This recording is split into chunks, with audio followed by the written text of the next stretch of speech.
Ang halamang damiana ay nakadisenyo para sa health support. Ginagawa ito noong unang panahon pa para maging aktibo sa pakikipag sa kanilang mga asawa.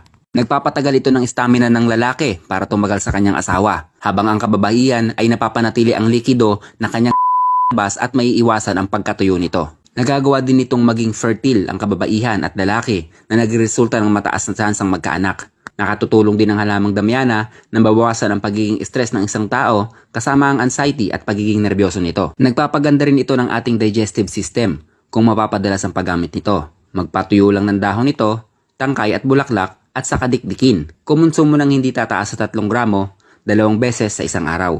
Pwede din ilaga ang dahon, bulaklak at tangkay nito. Isang dangkal lang haba, isang piraso lang.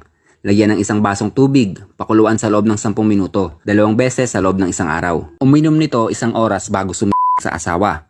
Paalala lang po, huwag sosobra ng pag-inom nito dahil maaaring pigilan nito ang inyong pag-ihi.